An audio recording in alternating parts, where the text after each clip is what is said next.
Okay. Very nice.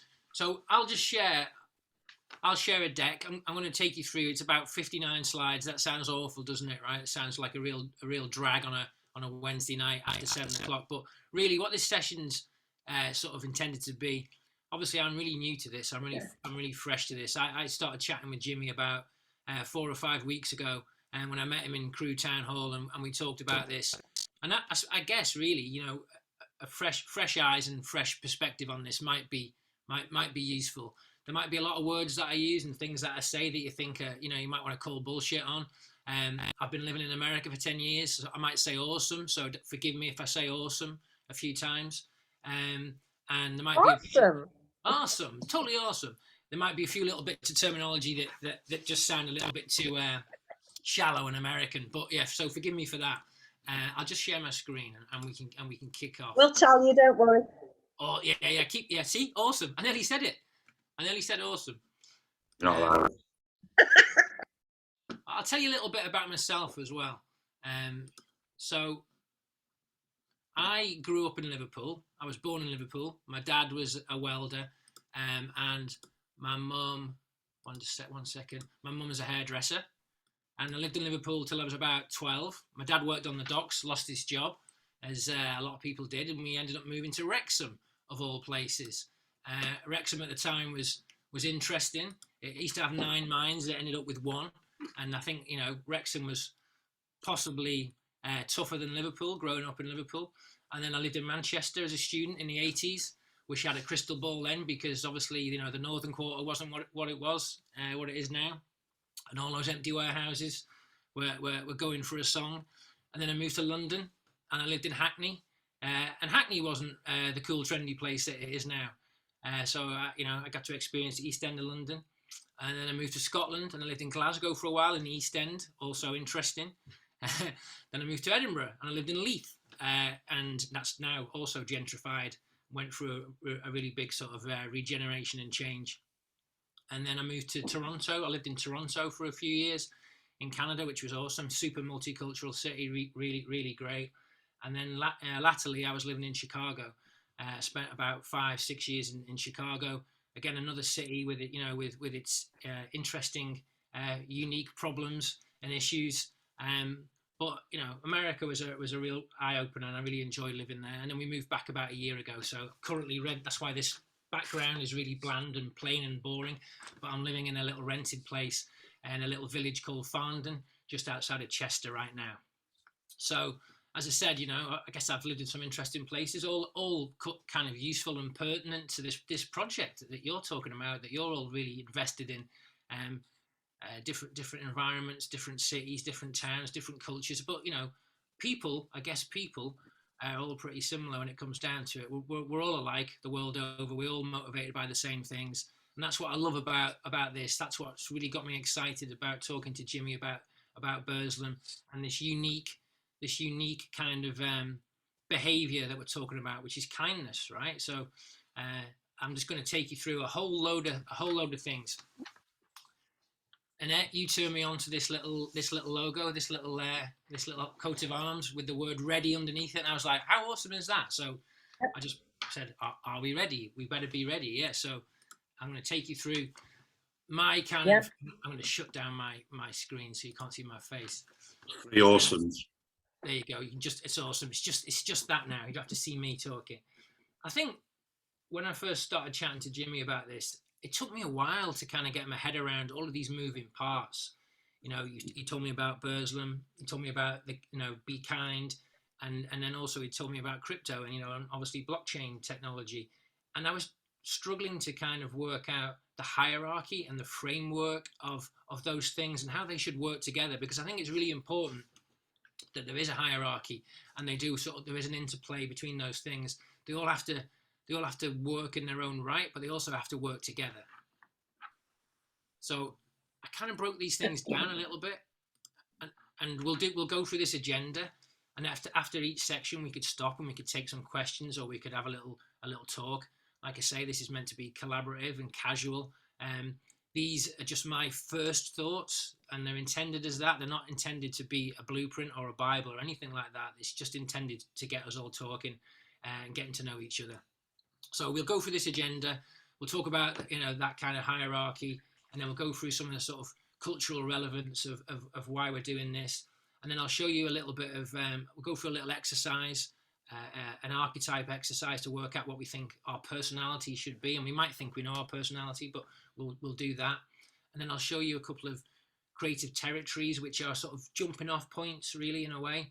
And then I'll show you some little bits of work that I've just done out of fun, because I couldn't help myself, because this is exciting and a great project.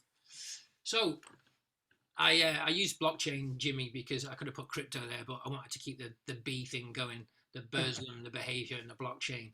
And I broke this down into like I say, a bit of a framework and a hierarchy, because ultimately, right, we're doing this for Burzlum. That's the most important thing. Everything has to start with Burzlum, the place and the people. We're here to serve them. We're here to improve their environment. And to make them happier and more productive, all of those things. So they have to come first and foremost. So I think in any communication or any branding, whether it's a press release or a poster, we have to make sure that the backbone to that is very clearly Burzlum.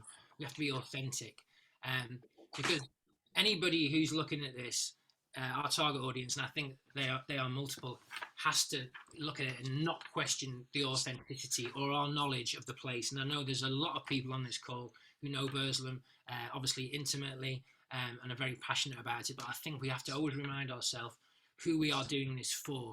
So that's a very simple kind of way to sort of build that hierarchy. And then what are we doing it with?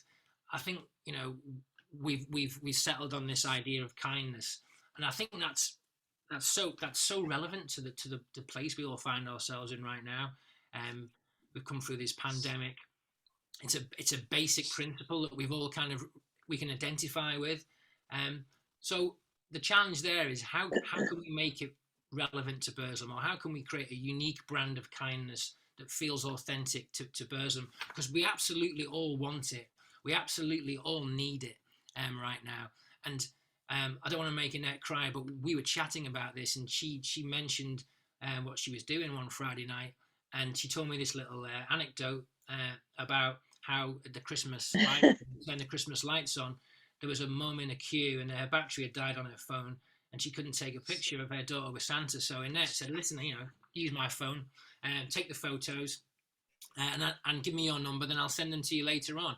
And I said, really, that just really is a distillation of what we mean by kindness, and kindness as a currency. And it's been undervalued, it's been underestimated until now, until what you're doing. And that's why this hierarchy of who are we doing it for, what are we doing it with, kind of all comes to life in our tech-enabled society. We probably couldn't have done this 10 years ago. We couldn't have taken kindness and supercharged it and used that to accelerate the regeneration of Burzlum. It didn't exist. Blockchain and crypto and NFTs, not non-fungible tokens, are going to allow us to do that. But we also need to be mindful that they're just the vehicles, they're just the enablers, they're not the idea. I think it's easy to be, and I've been in this place before, it's very easy to be distracted by technology and think that's the cool thing that we should be talking about. I absolutely believe, I think we all believe, that we should be talking about Burzlum and the kindness foremost, and then it's this is what we're using. We're using these things as the vehicle to make this thing happen at pace and have the impact we know it should have. And what's exciting about that is, and me and Jimmy were talking about this earlier today, is we have to be first. We have to be world leaders, and I think we can be world leaders if we do this in the right way, in that authentic, honest way for Burzlum. We can say we're the first community to use kindness in a currency that has had that positive impact on regeneration and the people, and then hopefully lead the way, and other places, other cities, other towns will want us to tell them how we did it. So that's really just a way of breaking the challenge down, because it was quite complicated to me. And I think if you're explaining this to an investor or you're explaining this to anybody, this is a good kind of framework to take them through. You know, that what do we do? You know, who are we doing it for? What are we doing it with? And what are we using? I'll just pause there for a second if anybody wants to jump in and make any comments about that. I think because we're certainly for me, I might not be speaking for everybody, of course, but personally, it's the first time I've engaged with most of you. I think you're best just cracking on, mate, and you know, we can have and connect in different ways by contributing after. Yeah, perfect. So we've all seen this. We've all seen this bit of graffiti that appeared on a wall. The provenance of it is perfect. It sums up what we're all about. That vehicle, as I said, you know, the currency of kindness, and it's a great call to action. And as somebody who's worked in agencies, ad agencies for 30 years, it's not often that you see something that's ready-made and you think to yourself, this is the thing we should use. I love it in a way because it's soft, but it's also hard. It's anti-establishment because it was a piece of graffiti put on a wall. And whoever did it, you know, and the meaning behind it really is about getting back to basics, getting back to what's really important. Kindness is what we should be to each other. So I love it. I think as a mark and as a piece of branding, it's fantastic, and it's very easy to understand. But then, you know, what else do we do with it? How do we bring it to life? You can see that I've made it a little bit more kind of, let's call it, for those who know who Jamie Reed is, but you know, it's a little bit more punk as a piece of graffiti, and I like that as well because that feels gritty and real and authentic. Where did that come from, Pete? So, you know, that was on a wall in a squat. Jimmy can talk to it a little bit more, but you know, it appeared on a wall in a squat, and it kind of, there's an example I'll show you later in the deck where something similar happened in Detroit, where somebody created a sign in Detroit and it became this cultural movement, and you know, like a call to action, as I say, for people to get behind. But it dovetails so well with this idea of kindness as a currency, and this being the driving force that Burslem can kind of own and do first, you know. Jimmy, do you want to mention anything more about where it came from? Cultural Squad is in Newcastle today, but I'll speak to you separately about that if you want. So this section, right time, is really just to say that I really believe that we really are in this great moment. It doesn't feel like a great moment, does it, right now? But these are the kind of moments where cultural movements and things happen, where, you know, innovation happens, as it says here, after the Great Recession. Lots of companies, you know, were founded and were successful. So Airbnb, Uber, and Square all came out of the Great Recession and were enabled by blockchain. And thanks to the pandemic, I've recently just helped set up and been a founder in a new type of healthcare agency in America. Partly because we saw, because of technology and because of the acceleration of technology, we saw this opportunity to create a different kind of healthcare agency. And you know, not to get into politics right now, but you know, having experienced the American healthcare system, it's pretty frustrating. And even the phrase healthcare is a very sort of passive and brand-centric one. And we said that what people really need is health control, and they can have it now because technology is enabling them to take control of their treatments, to talk to doctors in different ways, and to use all sorts of clever apps that can work out, you know, their mood and their heart rate and all sorts of stuff. So I think we really are at the right time to use blockchain, to use crypto, and to use that to breathe life into Burslem. It's a fantastic time to do that. The moment seems right. But the mood seems really right. And this is taken from an article written by a guy I know that I used to work with in Chicago. And he wrote this thing called The Great Reinvention. And he really just said, and this is a quote from him, that if you look around right now, people really are stepping up. They've had time to consider what's important to them. They've had time to realize through the pandemic what they want out of life, and they're stepping up and they're helping their neighbours and they're finding new ways to to cope. And I just love this little phrase that he had at the end of the article. That's what humans do. Humans adapt. Humans invent. Humans are resilient, and we're all human. So this isn't just unique to us, and it's not just unique to Burslem and Staffordshire. I think it's I hate this phrase, but I think it really is the zeitgeist, and we should jump on it. Also, Burslem seems to be like the right place for so many reasons. The history that you talk about, the DNA of entrepreneurialism, the community that's already there.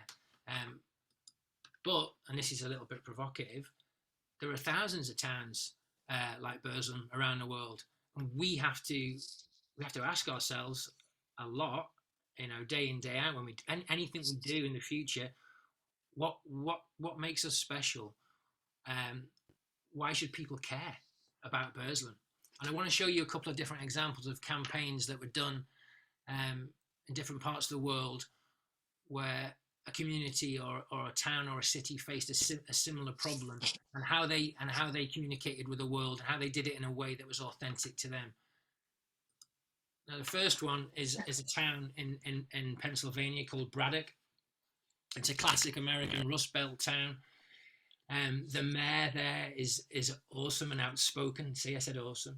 And he was getting a lot of PR. I think he said that 90% of Braddock was in a landfill site somewhere. The industry there had died, and had been, the heart of the town had been ripped out with the decimation of the steel industry.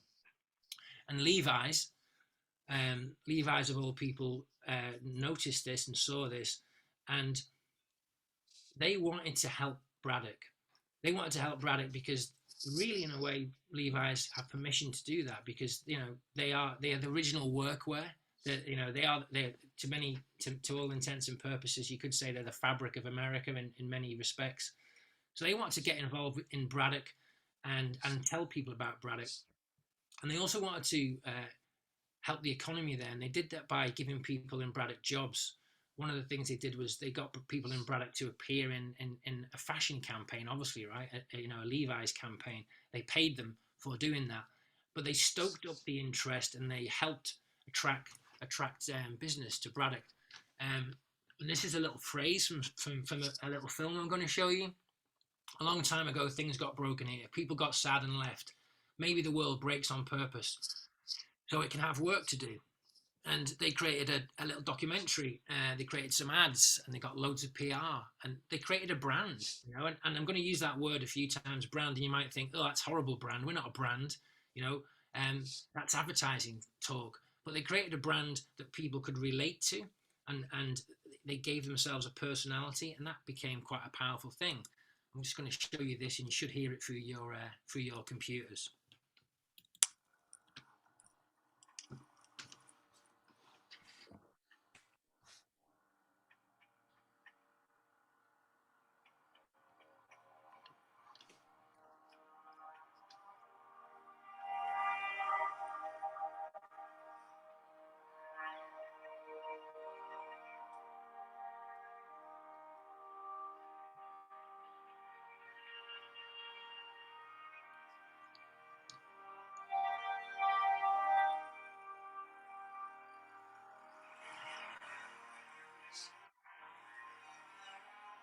We were taught how the pioneers went into the West. They opened their eyes and made up what things could be.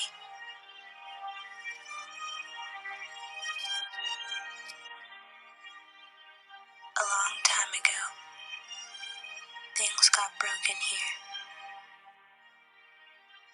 People got sad and left.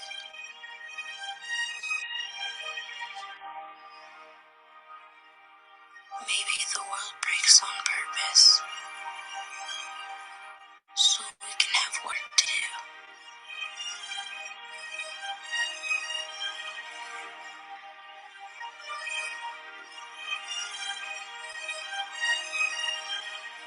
People think there aren't frontiers anymore.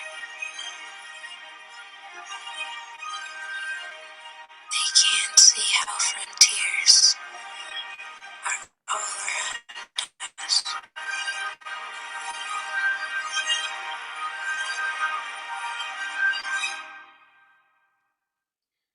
Pretty powerful, you know. Still gets me that when I watch that, to be honest. You know, it's authentic. Obviously, it talks about that pioneer spirit and the frontiers. And then there's a few well placed shots of Levi's in there, of course. But there's nothing wrong with that, because they helped accelerate the Braddock's cause, and the town is now completely different. So they created a documentary, they did some ads, and they got a load of coverage. I just wanted to show you because it has a very, like I say, it has a very unique, authentic tone to that place. But it is the story of many towns. Detroit is a very famous city, obviously. And when I lived in Toronto, I went to Detroit in 2012 with a friend of mine because they were selling houses on blocks for $1. And we saw some property that we thought we'd like to go and buy. We saw a bank for $60,000, a beautiful old building, and we drove around Detroit, and quite a crazy city. You know, it reminded me a lot of Liverpool in the '70s. Lots of derelict buildings. The industry was on its arse, but also, you know, there was a real feeling of the only way is up, and somebody created a sign and put it outside their house, and the sign said Detroit versus everybody. And it just started to gain this kind of, you know, momentum. Eminem's obviously from Detroit, and he did a track and he did an album called Detroit versus Everybody. A fashion brand started putting it on T-shirts, and it became like a swagger, and very different from the Braddock thing. It became like, you know, I'm going to swear, so if you don't like people swear, and then, you know, put your fingers in your ears. But it became a very sort of fuck you attitude, right? But it was very Detroit, because Detroit is all about that. It's so working class, as you know. It's all about the motor industry, Ford and Chrysler, but it gave people something to hold on to when they had nothing. It gave them their pride back. It said that, okay, we may have nothing, but we're not going to be taken for granted, and we have fight in us still. And it became such a movement from the ground up, a little bit almost like the provenance of Be Kind. It started as a sign that it was adopted across the city in lots of different ways, and then it went on to be in the Super Bowl commercial, and this really does get across the attitude of the city, I think. So I'm just going to play this as well.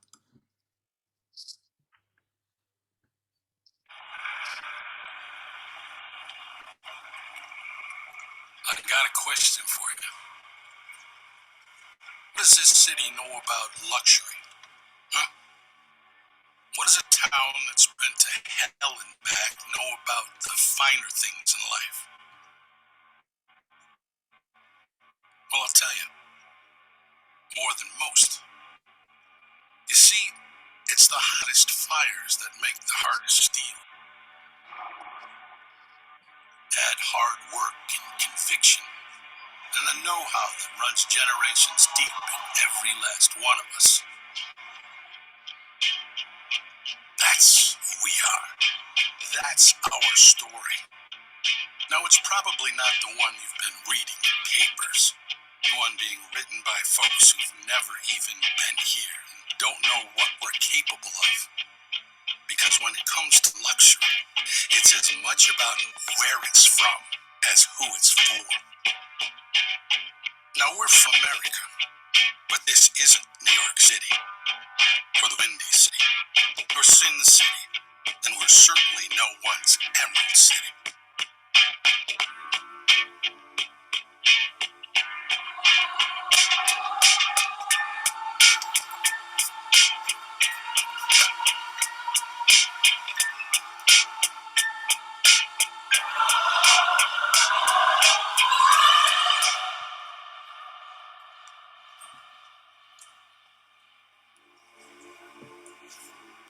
This is the Motor City, and this is what we do.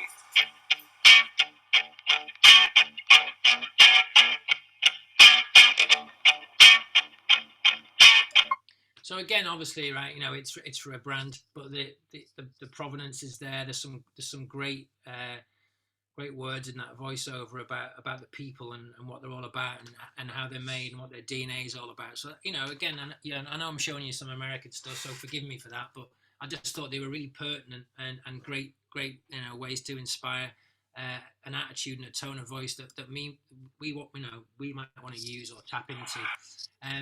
As I said, Detroit versus everybody became this kind of cultural movement, and it got so big that actually now there are sort of versus all sorts of T-shirts. There's this fashion brand that does Detroit versus everybody, but there's also versus racism and versus all kind of causes that have been built out of this one sign that appeared in the city. And Detroit now, 10 years later, is a completely different place. There's been all sorts of brands that have tapped into the people and the community. Brands like Shinola, who make watches. What they did was they thought, hang on, we've got so many people in this city that come from a manufacturing and engineering background, who've made instruments for cars. What if we use those people to make instruments for watches?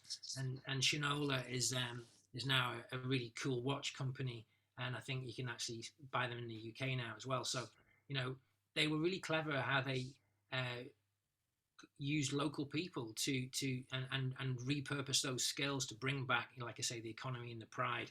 So I think it's kind of relevant. And then finally, you'd be like, this is a bit of an odd one, and I showed this to Jimmy before, but this is a destination, but it's not a town, it's not a city, it's a ski resort in Utah called Snowbird, and they were really smart. They were getting a lot of negative feedback on Yelp and Expedia, and again, this is kind of a really good way to take negativity and turn it into a positive. So I know we've touched on this in that before, which is there's a lot of haters out there. But how do we react to those haters? Well, we're not going to get negative with them either. We're going to turn that into a positive. And I thought this is a really great example and a beautiful little campaign where one guy went on and left a review about Snowbird and just gave it 1 star out of 5.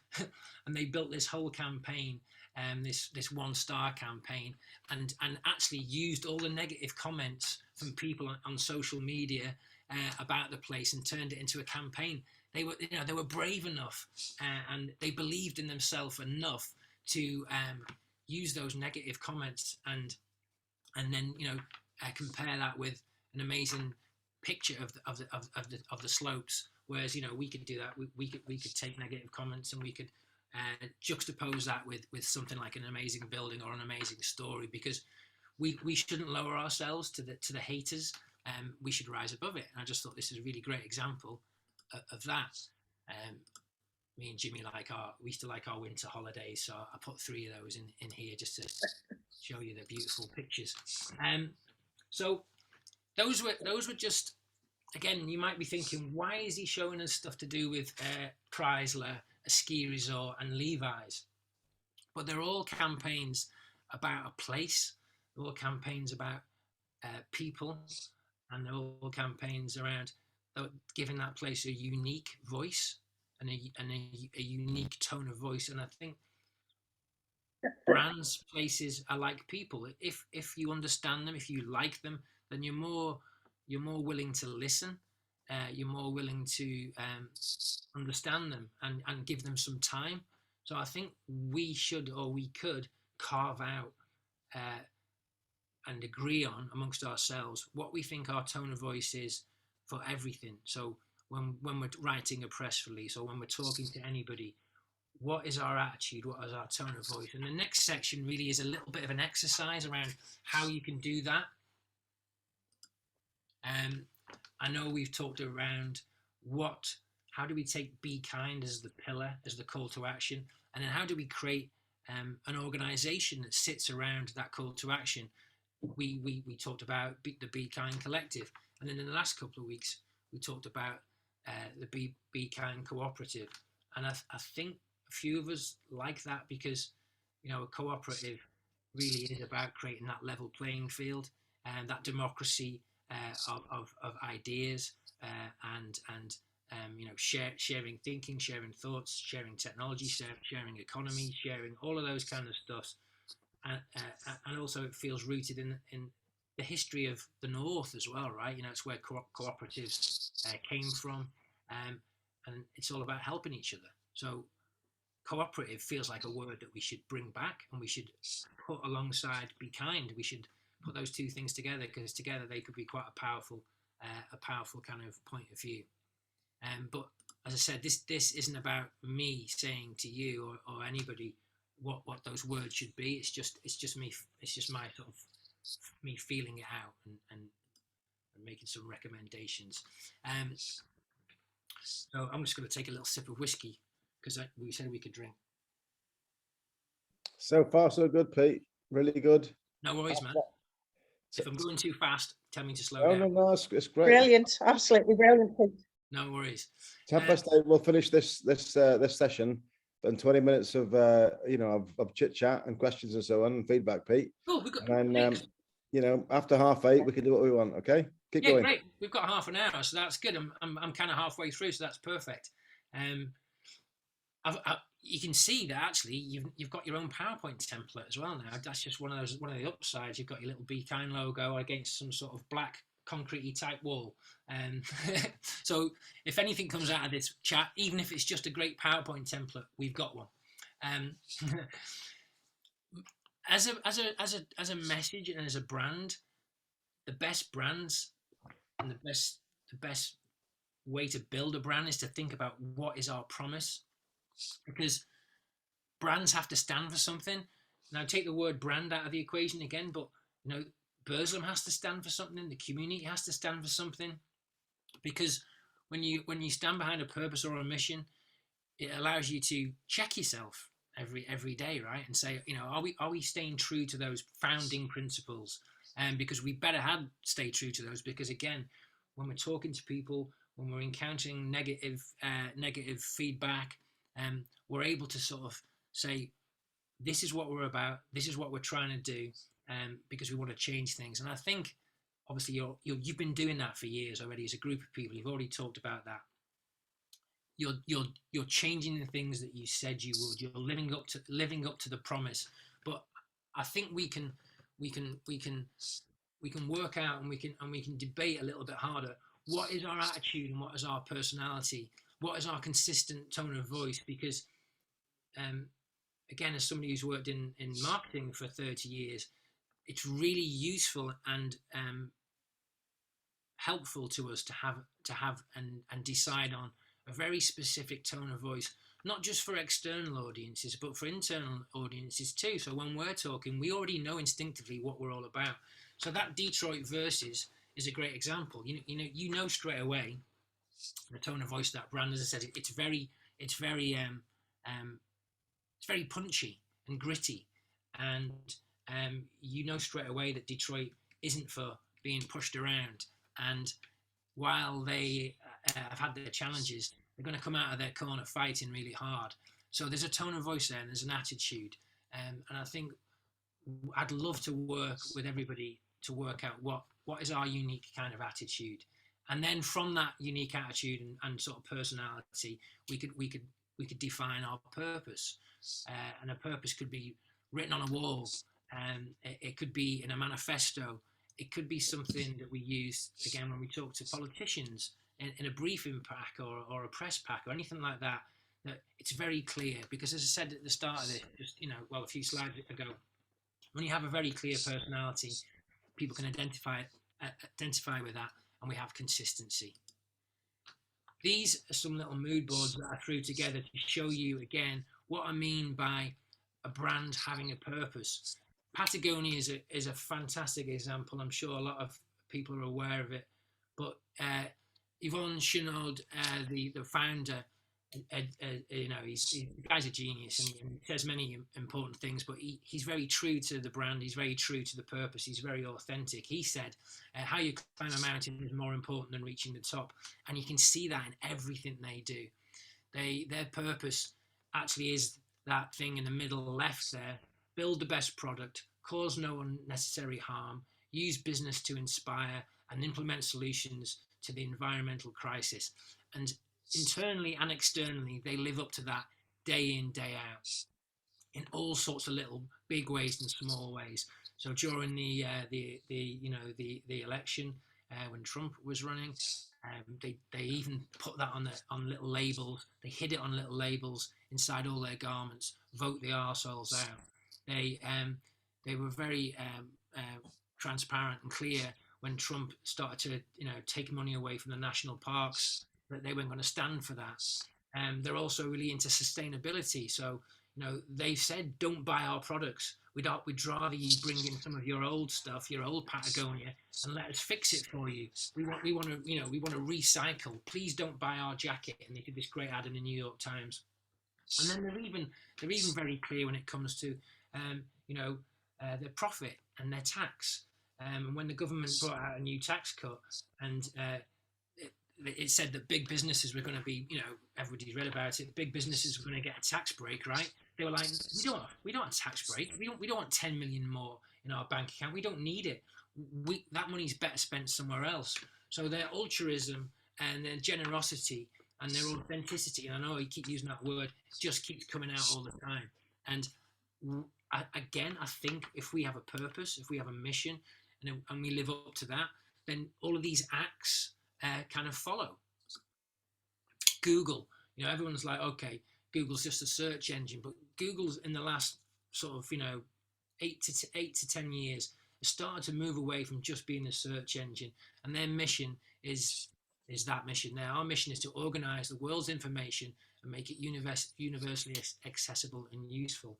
And they're doing that in all sorts of really interesting ways. They're quite happy to share their technology, to share their data, but only if it's going to be used by a community or people to better people's lives. And I think that's really powerful. Again, to be that willing to share your intel and your knowledge, as long as it's for a good cause, I think is really powerful. And people start to like a brand for that. You're much more than just a search engine. You become a utility, a utility outside of just being a search engine.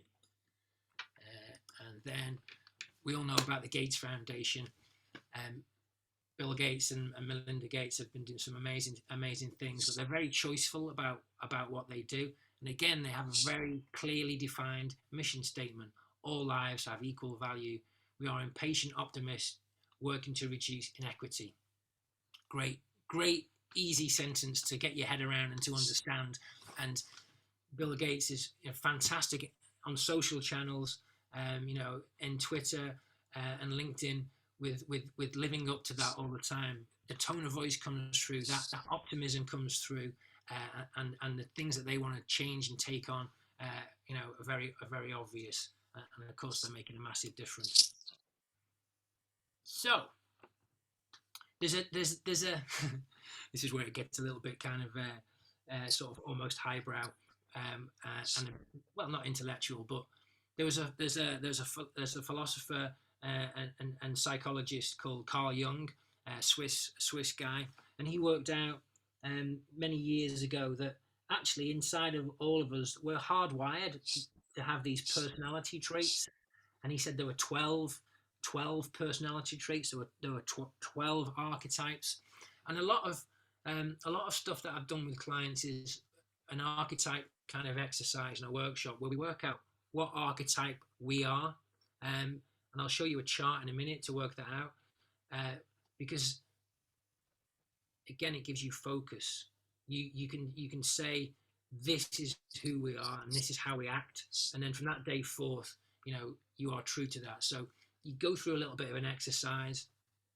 You work out what the real desire of your audience is, and again, we might think our audience has lots of different desires, but if we can say this is what the people of Burzum really want, we then match an archetype to that desire.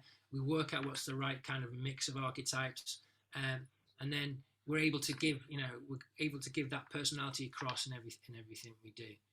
Now, this is the chart that's often used.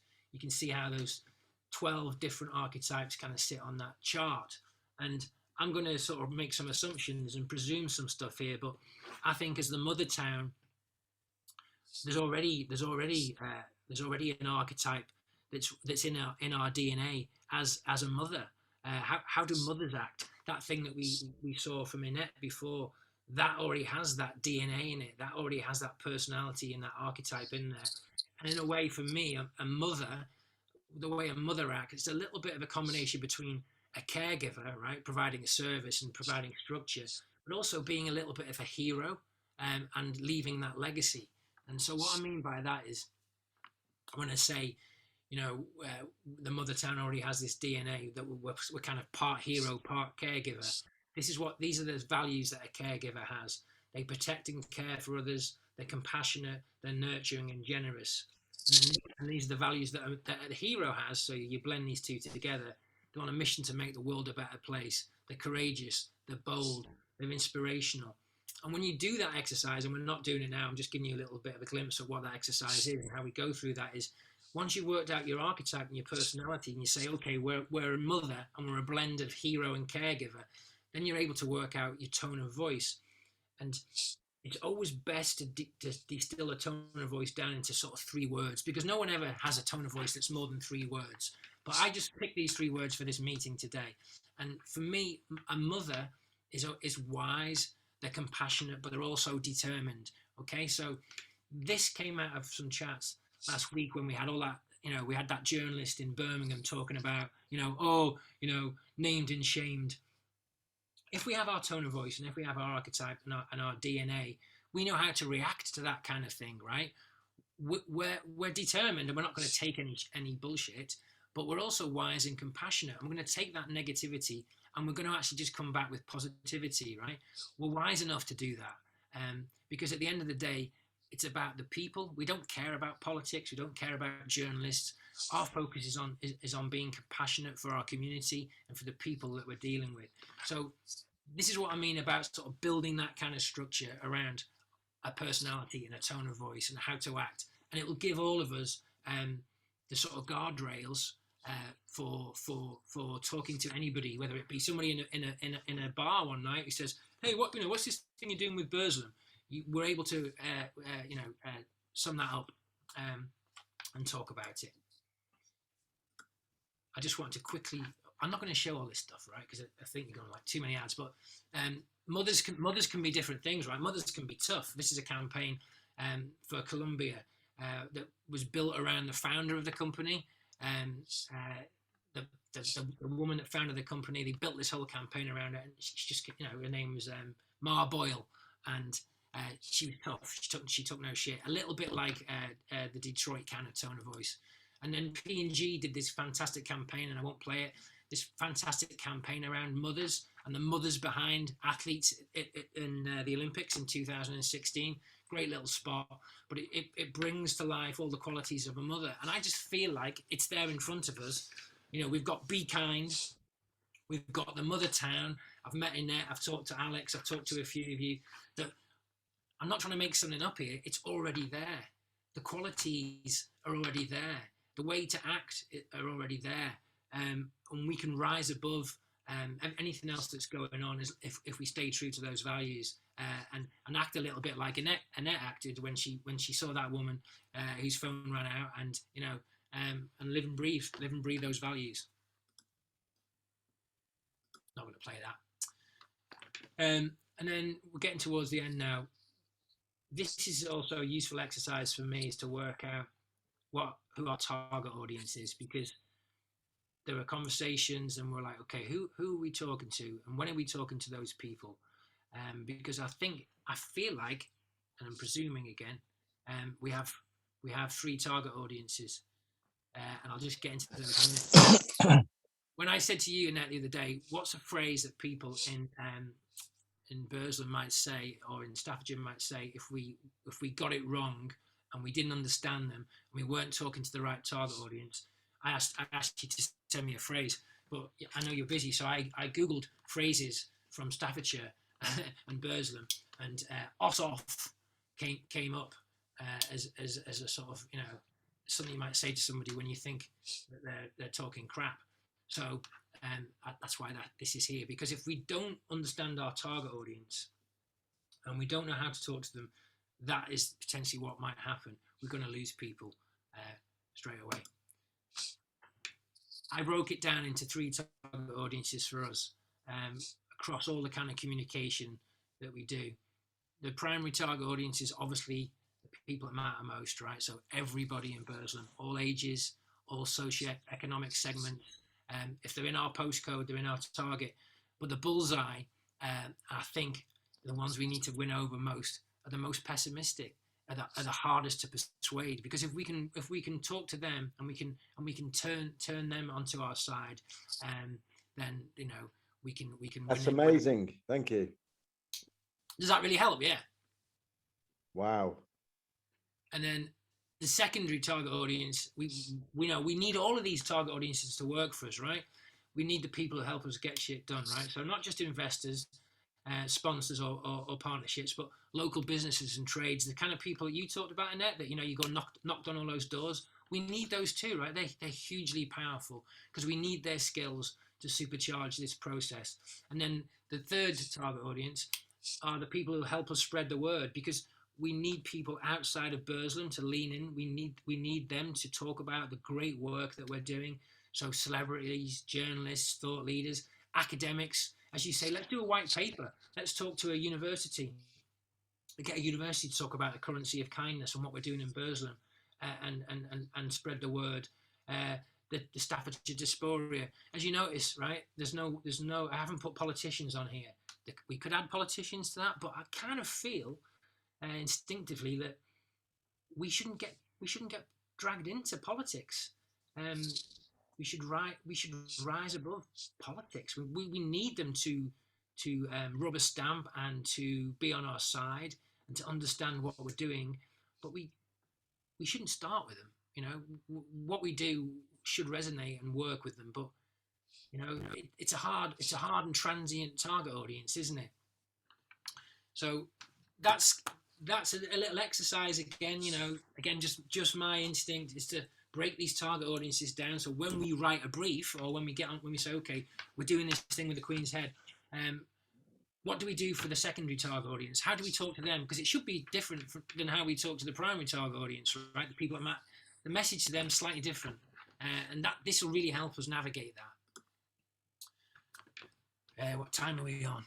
Oh, we're all right. We've got 13 minutes left. I got a bit carried away. Because everything feels so easy when we talk about this. Everything feels so right. Like I say, the time's right, the mood's right, the place is right, the people are right.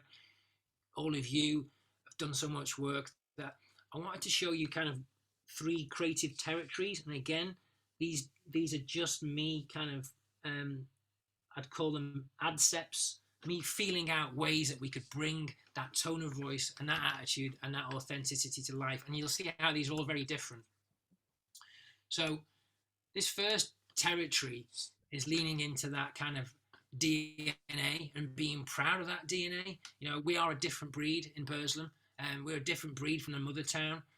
We've got all that great history that we talked about. We've got that entrepreneurial spirit, and we should embrace those unique shared values and celebrate that, because they've not gone away. They're still there. Okay, there's things that have happened in the town, but that's all a facade. That's just buildings. The DNA's still there. The attitude's still there. So, a territory like this can maybe flex from that softer and caring kind of messaging of mothering instinct, but to be more powerful too, to talk about that idea of tribe that you mentioned again in that, and that vibe that comes through, that mothers are like, don't you mess with my kids, don't you mess with my family, but mothers are also, have all those other kind of qualities. And I think this is a little bit like that Detroit thing. This is about saying to people, listen, you've already got what it takes, right? It's within you to succeed. And by doing that, and by saying that they already have those kind of qualities, then we're giving them ownership and autonomy. We're saying, right, okay, run with it. Take your qualities and help us make this thing happen. That's a territory that comes out of me going through that exercise of thinking through an archetype and a tone of voice and an attitude. Another way to do that, and again, this is just a quick little visual I did. I stuck the Be Kind logo on a piece of pottery, but let's talk about the firsts that have been before, the entrepreneurial provenance and history. But let's say we're going to there's going to be loads of firsts again, right? We know we've been there, we've seen it, we've done it, but we want to demonstrate to people that we're going to do it again.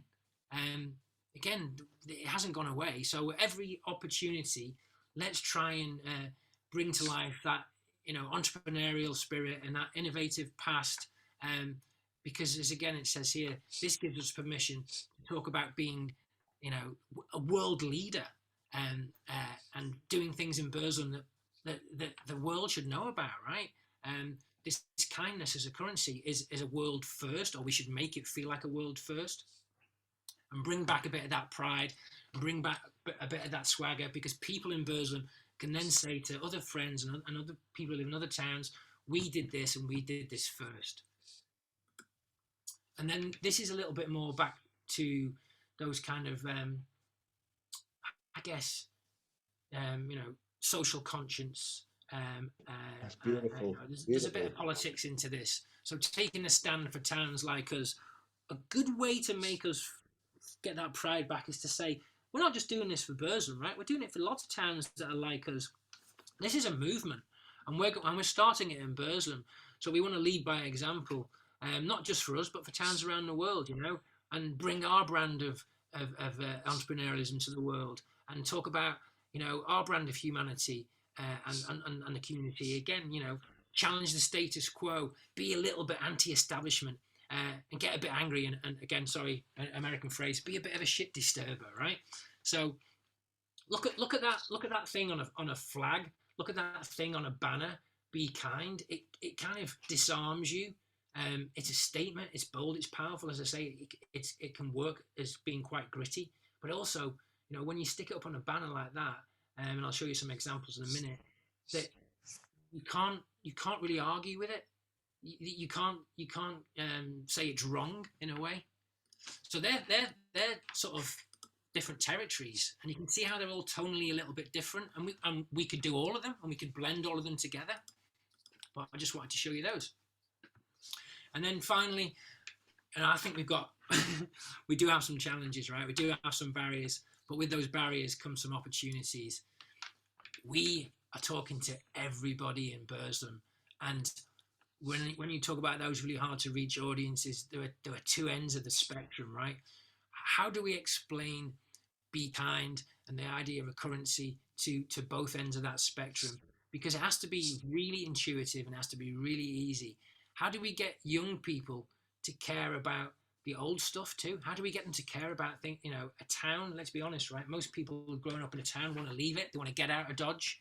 So how do we get them to care about stuff they've got no real emotional attachment to? And then how do we get the older people to care about all this newfangled stuff we're talking about, right? Cryptocurrency, NFTs, you know, all this arty-farty stuff, and, you know, these bloody hipsters coming to our town and, you know, opening a pub that used to be a great pub and now it's vegan or whatever. How do we get them on side, right? We have to get both ends of that spectrum on side, and that will be a challenge, but it's not impossible, because I think there is some kind of thread between those two ends of the spectrum. There's a kind of common ground between the good old-fashioned kind of social currency, right, that old people still believe in, right, the concept of a good deed, and having a social conscience, and then also what the younger generation thinks of as social currency, right, which is in the virtual world. Their social currency is all happening online. Their currency is likes and shares. But our vehicle, our blockchain vehicle, our cryptocurrency kind of sits right in the middle. I think there's a really great opportunity there to blend those two things together. And I talked to Jimmy about this before. You know, how do we shift from just that old-fashioned social currency to true social currency? How do we say to young people, currency isn't likes and shares, right? Currency is your community appreciating what you do, appreciating your contribution. That's real social currency. So we can be culturally relevant, and we can shift the perspective on what we think social currency is for young people, and we can bring it back a little bit for older people. Another little phrase that I mentioned to Jimmy, which was, how do we get away from this thing that we all hate, right? We're all of a certain age on this call. How do we get away from the, you know, how do we make being selfless more valuable and way cooler than just sharing selfies? Because that's the norm, isn't it, right? That's what kids are all about. sharing selfies? How do we say to them, do something selfless, because that's cooler than just being into yourself, right? I think again, that's why the time is right. We can if we talk about these kind of things, then we will get journalists and we will get people interested in what we're doing, because it has a much more broad appeal. And then I want to just show you a couple of little mood boards, because this is what I'm talking about, where I'm blending those two things together. We're all familiar with, trade union flags. When people stand behind a banner, when they want to say something, when they all want to come together and create a movement, these were the things that we used to stand behind. These are things that we used to create. These brought us together. So, while the Islington one's a new one, look at that. That's a tagline, right? Reclaiming our past, organize our future. That's a little bit like what we're trying to do. We're trying to reclaim our past and organize our future. But straight away with that visual language, that visual shorthand, what it's all about. And there's a modern equivalent to that. And the modern equivalent to that is murals and graffitis, graffiti art, where people put things on walls of buildings to lift their spirits, to create a movement, and to make the community feel better.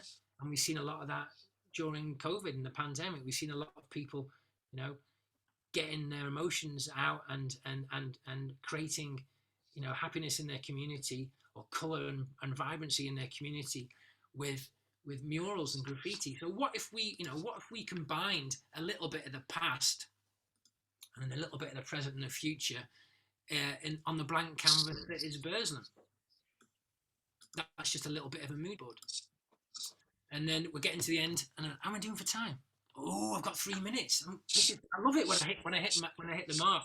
So these are, when I say what ifs, these are some posters or 48 sheet out of home posters that are quickly created, because we know that there's going to be media opportunities all over Burslem. Now we can get media sites for free, because media companies hate empty media sites. They'd rather fill it with stuff. And these are some of the these will show you how some of those territories and some of the tone of voice could come to life in some sort of words on a poster. This is this idea of firsts, right? And bringing the pride back. Help make Burslem the wealthiest town in the world. And what I mean by that is, if kindness is now a currency, we want to be the world's wealthiest town. We're going to be the kindest town in the world, because we're going to be, creating a value exchange around kindness. We're going to be the epicenter of the global economy in kindness. Now we should have that. We should have that ambition. We should have that, that kind of pride in what we're going to do, because I do really feel like all the stuff that you're doing and you're talking about, is worthy of being talked about as a first. Jimmy and I know Dave were talking about, like, okay, everything we do has to be sustainable. Now, even these posters could be created in a sustainable way. But welcome to the waste neutral capital of the world. Again, like the poster before, and these, a poster is always the simplest form of an execution. And I'm not saying they would look like this, but there's a brave statement. Everything we do from this day forth, we're going to make sure we use local trades, local skills. We're not going to waste anything.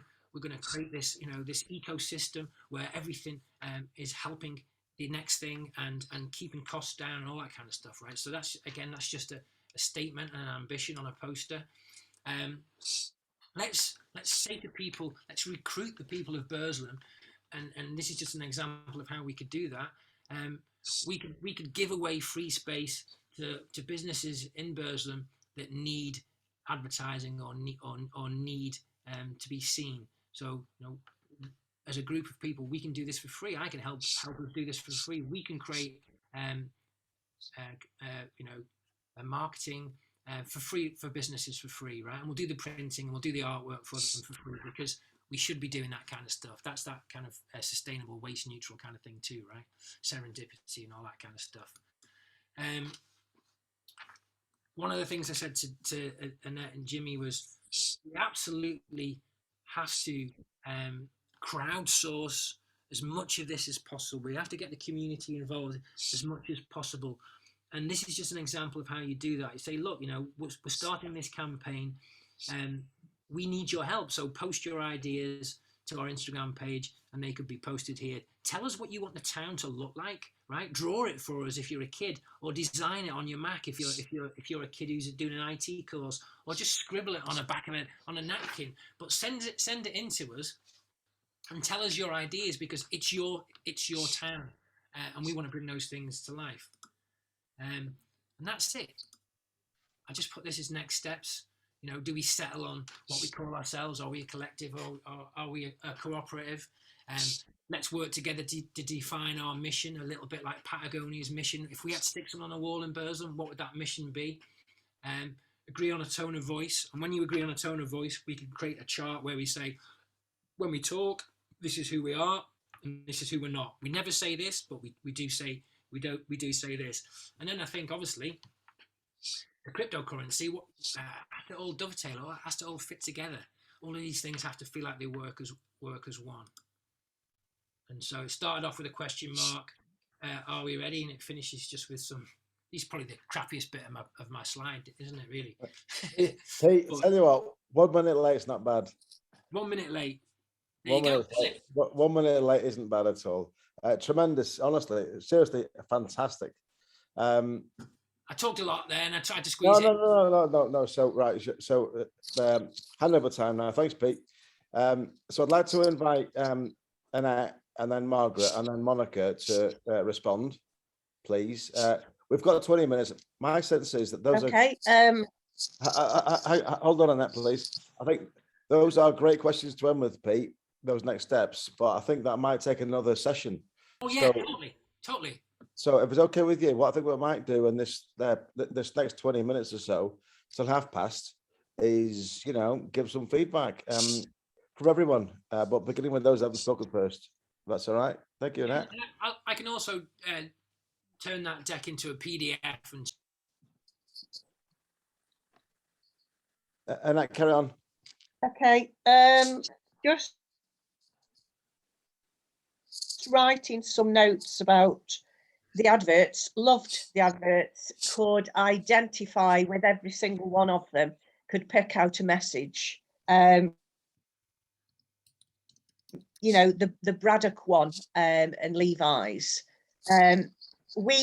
Burslem has been in the national news and on TV year in, year out.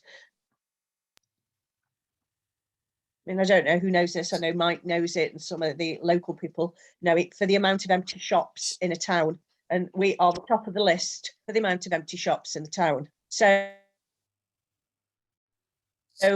we have the national news coming in and kicking us when we're down, basically. So, I could see the Braddock tie-in. I could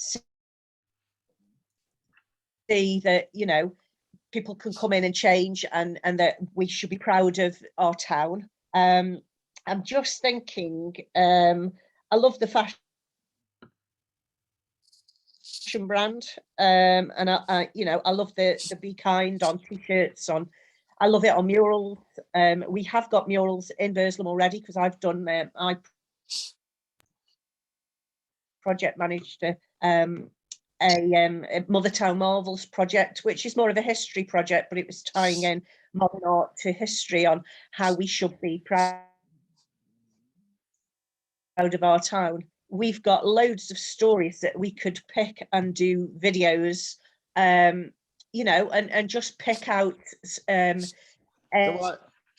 are you a person from Burslem, and their resilience? We've got so many. Our tone of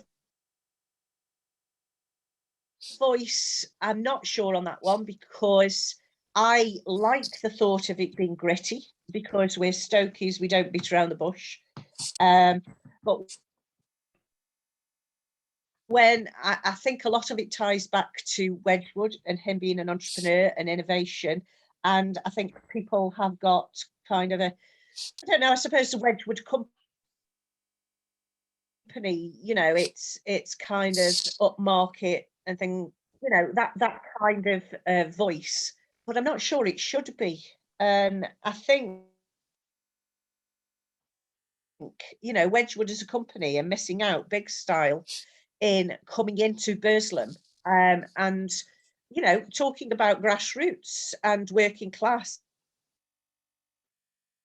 and the clay in the ground, and how we've, you know, how we make something beautiful out of a lump of clay. It's a different way of marketing. But I think, you know, the likes of Tristram Hunt and Wedgwood, they could easily, it could be full, more far-reaching, I think. Excellent. Anna, can I ask you to I like the thought of repurposing. Sorry, Can I give you a minute to sum up, please? kind of what? Sum up in a minute. Sum up in a minute. Please. Yeah, okay. Sorry. I think our voice should be, or our archetype should be resilient, proud and kind. That's just my point of view. Nice. That's less than a minute though. Hang on a minute. Resilient, proud and kind. Mother stuff. Margaret, come on. You're on mute. You're still on mute.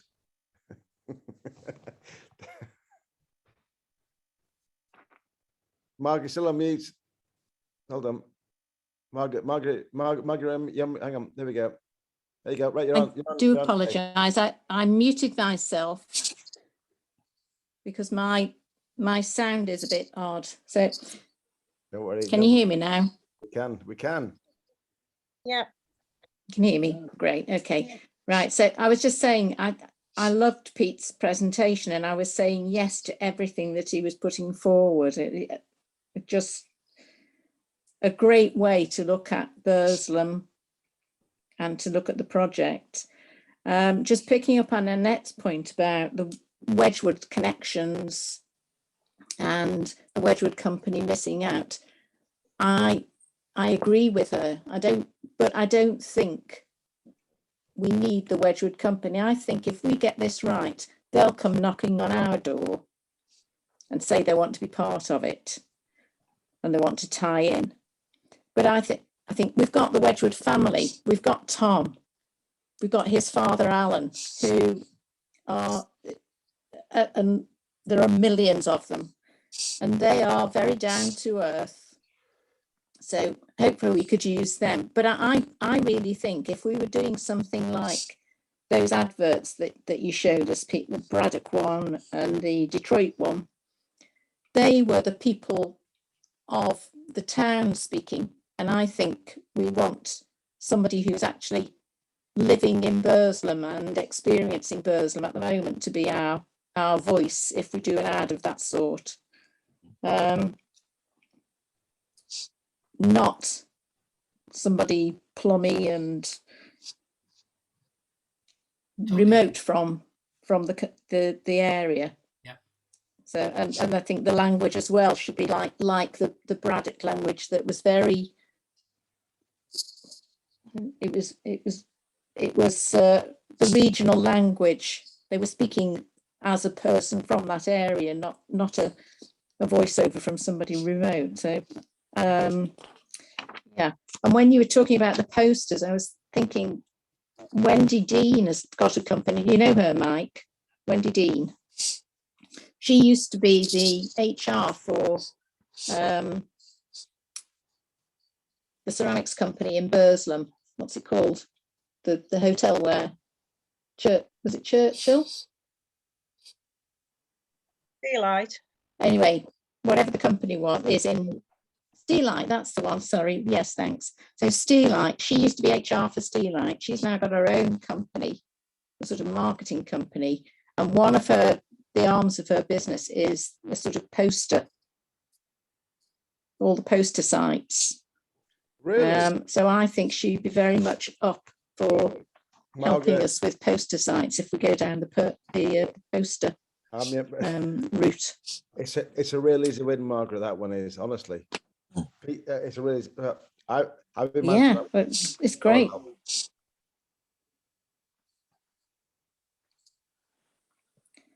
So I think we should. yeah, I just totally agree, Margaret. I think loved it. I think we should use as many. Um, I think we should use as many kinds of bits of media as possible as well. I don't, we shouldn't be traditional. We should be about. I love what you said about. It has to sound like it's from the people. The people created this campaign. The people of Burslem. It's their voice. It's their opportunity. So any kind of media or any kind of space that we use, it should feel like they were part of that decision making process. So yeah, I love what you're saying. Because Could I then make if we one point, do that, please? movement, sorry, Jimmy. One point, please, Pete. As Monica knows, and Margaret, I think, and probably Annette as well. This was born in Newcastle as an idea. It's weird. It's weird, and Newcastle is outside of even Stoke-on-Trent, but there is a connection with Wedgwood between Newcastle and Stoke. But it's kind of designed in Newcastle and made in Stoke. That's a strange thing to say, but it's like the 7 times working together. I think the kindness thing, I think that be kind observation is one that we can, like I said at the start, something we can all identify with. It's not new. Kindness has always had value.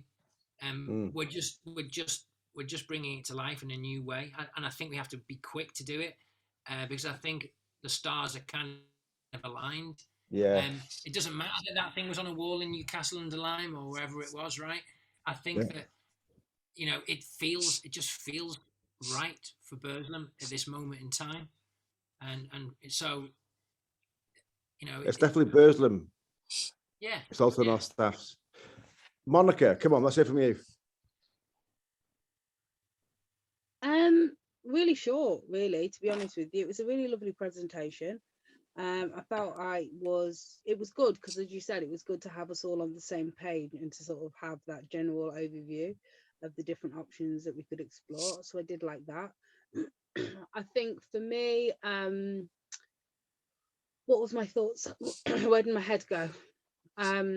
I'll mention we'd spoken, this wasn't mentioned in there, but we'd spoken about SDGs and that, the Sustainable Development Goals and being that zero waste sort of town.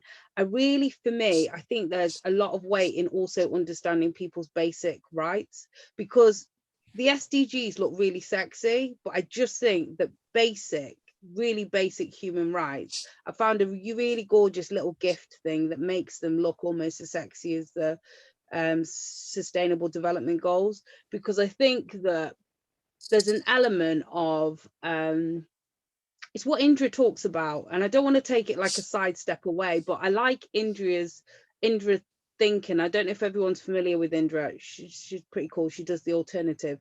She always talks about with change happening inside a person. So there's that what is it with me that I can change? And then that I moves to the we, and then the we moves to the community. And I think that whatever we do, we kind of need to have something like that, because I think that there's a massive empowerment shake-up for the I in general in Staffordshire, North Staffordshire, Burslem, in each of the 6 towns, if you want to go a bit further. But Burslem, there's this abandonment thing. So yeah, we can talk about the mother. We want to have this mother maternal thing, but I think there's an element of remembering the hurt child. And so for me, there is that bit of the I, the we, the community, that would be lovely if we could filter that sort of through as well. Monica, that's rich. That's awesome. I'm sorry to kind of hurry it along because I want to hear from Dave and then Tony. Tony's talked a little bit beforehand. Dave's on the. Is Dave there? Is Dave lurking?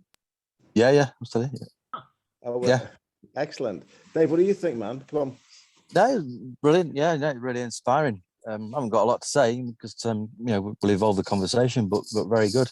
I think interesting that the mother town. I think one of the in the presentation you talked about the mother town and what mothers bring to bring to the the family and the growth and the strength of the family. And I think that whilst we need to look at all generations throughout the town, I think bringing it back to the kids, the education and the young ones, I think that's got to be key to it, because and that also extends into the sustainability angle as well, because our kids are the future, as we all know that, and but probably more aware of sustainability than we are. And I think if we can bring that on and bring that in parallel, it's the mother town, Mother Earth, saving that. It's all those kind of things that I think are underlying messages. But if we can always bring it back to kids, education, and young families, that's I think that's the that is planning for the future, aren't we? That's why Davis is school. It's Burslem School. I think the old and the new was really kind of inspiring as well. And even from it's got there's the new like you said, you mentioned vegan restaurant. What do we want a vegan restaurant for in Burslem? That's you can see people saying that, can't you? But then if you couple that at the same time, we were talking about the Queen's Head the other day, but if you couple that with a grocery shop, grown Burslem produced produce, you brought the grocery shop back to the town. It's a new version of the old. It's that kind of thing, isn't it? And we always have that in our minds. It's appealing to the old and the new. Yeah, that's a great organising principle. To Dave, I think that makes a hell of a lot of sense, because there's a great example there where we'd ask ourselves, how are we doing it? For the old and for the new, and then also back to what Monica was saying, right? How does it help the eye? How does it help the grassroots? As you said, the kids, right? Because this is, if it's about the future, we have to talk about the people who've got the longest possible future ahead of them. So let's start with with the education side of things. I think that's both great bits of feedback, and they've got me thinking. Really good. Cheers, Pete. Tony, you've got like 3 minutes left to sum up. If in your views, bearing in mind you're not from Stoke, and then we can just freeform after that. Yeah, I'm amazed you've given me that long, Jim, because that I would go on forever. Thanks, Pete. That was there's some absolutely great stuff in there. Obviously, it's very Burslem centric. I've been working with Jimmy for over 10 years, and much of the last 8 years on complementary currency and digital systems to basically look to how you solve social issues through economics. And I think we've, the one thing that I think is missing is the big picture objectives on the social change via economic change. And for me, that's always been cross-sector and the introduction of complementary currency. I don't like the use of blockchain as a term. I'd rather use digital complementary currency or digital community currency.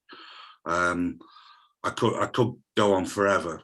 This has been a great introduction to me to the Burslem team. Thank you very much for inviting me. I'm more of the big picture sort of where we go beyond Burslem. It needs to speak to everybody, because what we want to do is effect change via the models that Jim and I have worked on for over 10 years that can be easily transferred to other areas. So it's almost like the brand needs a core objective and message, and obviously then there are subsets, and this is Burslem alongside it. So I think that's the biggest comment that I'd make. And the second one is, let's be sure on what the objectives are, because for me the economics solves the social issues. So we have to include businesses, we have to big business, and we have to everything that we're looking to do can be solved and is accessible digitally without using cryptocurrency or blockchain. It's a digital community currency in the form of a digital token. Is be kind? Does it say what we are? Is the consensus on that? Kindness doesn't necessarily put food on the table. Well, listen, do you know what? It's 8:30. And I know I kept it very short. Well, it's a nice segue, Tony. Nice question to end with. And I started by opening and thanking Pete for coming and everybody else. Pete talked, and then we had a Q&A, and we're now finished. So it's like a free for all.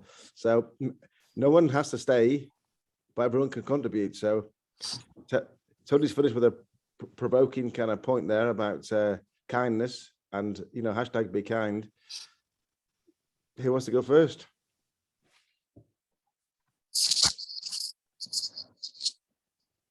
Annette?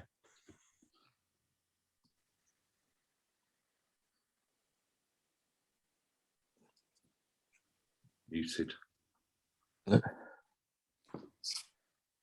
Can I just chip in? I see what Tony's saying about is kindness it, but I do think that hashtag be kind graffiti is it's a strong message, and it's the sort of thing that if we can get it around Burslem, like I love that big banner that Pete put into his presentation. It will get people saying, what's this? And what's it all about? And that's what we want. We want people sort of knocking on the door of the pub and saying, what's going on? Just catching their attention, getting them interested. That's the way to do it, I think, something like that. I agree, Margaret. I think my point was more about is I think to solve all of Burslem and every other community that is struggling right now, it takes more than kindness. Small businesses and sole traders and are going to be a huge part of it. I've always believed that. Of what we do, because they have spare resources, they have ability to provide services at discounts with excess capacity, etc., etc. And does be kind. My point is, does be kind as a slogan? Yes, it will attract attention, but do people, in the community, view using a local trader as opposed to Tesco's or Amazon as being kind? I think that's my point. Yeah, I think it's a great. Right, I think it's a great. I think it's a great debate. I think kindness. I think what we're talking about is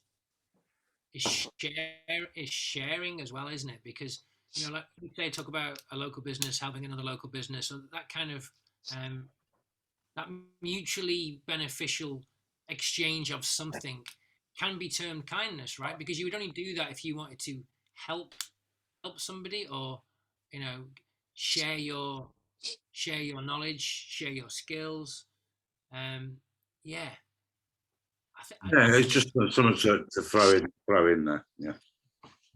Yeah, I think is it something that everybody can stand behind? I think it's another, whether you call it shop local, fair trade, something along those lines. You bring it in as be kind. It's about the local economy. You're asking people, I mean, this is probably a very, very simplistic view. You're asking people to volunteer their time to be paid in a community currency that allows you to use services of local businesses. So you're asking someone to be kind, you're asking them to volunteer for their own town, you're paying them in a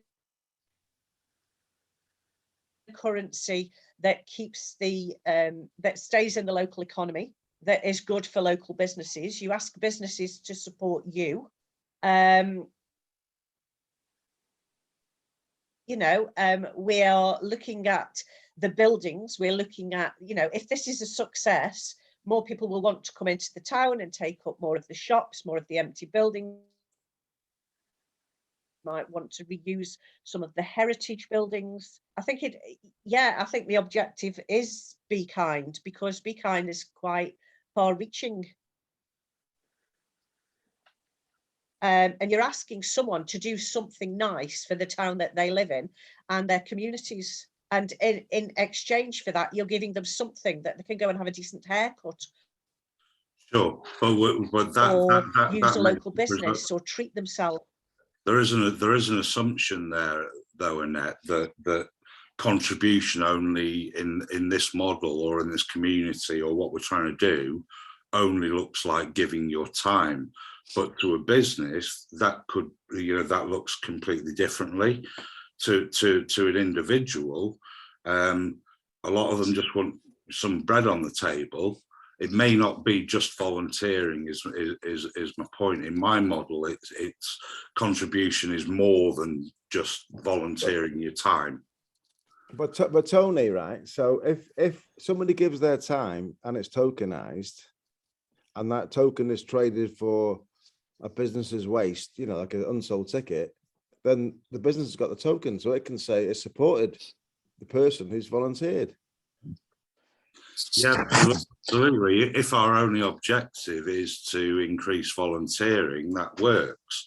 But I think, over the 10 years we've worked together, and I've spent. No, it's not. But it's not that you told me that contribution is the objective, not volunteering, and so contribution can come from the community and from the business community.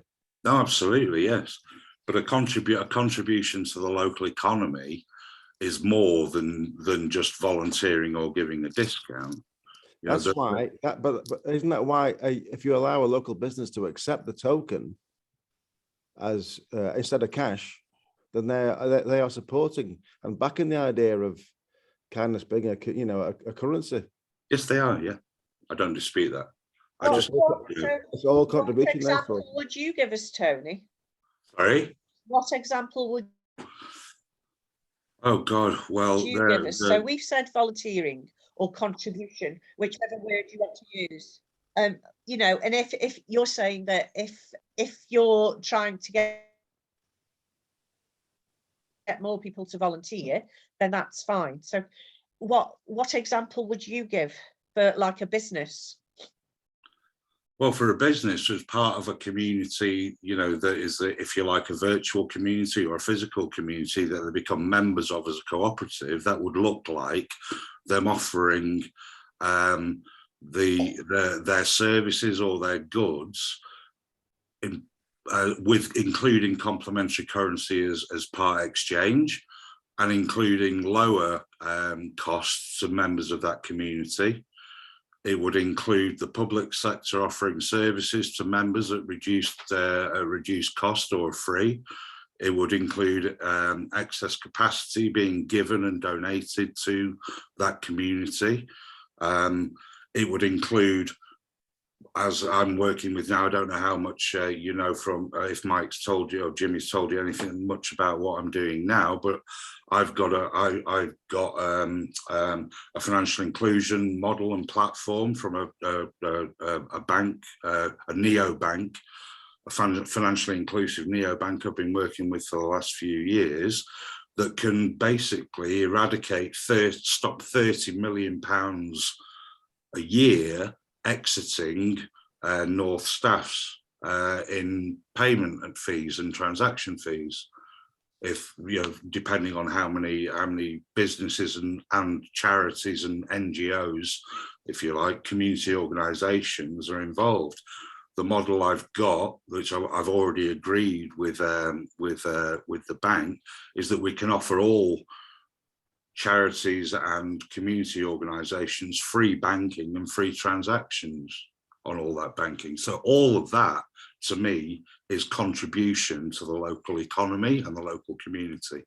How that's then redistributed, of course, is entirely up to the model and it working well. But for me, that has to be a cross-sector model and include a digital community currency that flows in all these different ways. Yeah. Yeah. Okay. Thank you for that. I think that is part of what we were thinking of, like the spare capacity and things like that. Yeah. But we saw it as, I suppose, volunteering as a way to get paid in the spare capacity, the services and things like that. But whether we need to take that a step further, I don't know. I think there's always a Right. starting point, and Jimmy and I have always talked about, okay, how do we energize this? Where do we start? What are our objectives longer term? What's the vision? And for me, I've always said to Jimmy, and he may not thank me for saying this now, is that we set up a community bank. And we set up, you know, interest-free loan availability for micro loans for businesses. We set up factoring for small businesses. We set up small personal loan facilities with 0 interest or minimum interest as community bank, under community bank rules, to do those things. I think that's something we could certainly aim at, but I think to get people on board with the community currency, or the Be Kind currency, it has to start small, and it has to start almost like a voucher, almost like shopping local. I Absolutely. remember some time ago, you will probably remember, people could invest their money if they'd got spare cash to actually help a small business who wanted a small loan to improve their business. I can't remember what it was called now, but I'm talking probably 20 odd years ago. Grameen Bank. And something like that would really appeal. Sorry? Something like that would really appeal, but I think we have to start small. I agree. And people have to get used to supporting their local economy, supporting their own town, giving back to their own town. Absolutely. And their own town giving back to them. And then it's a bit of a love affair. Yeah, it's a bit of a love affair and a mutual respect there.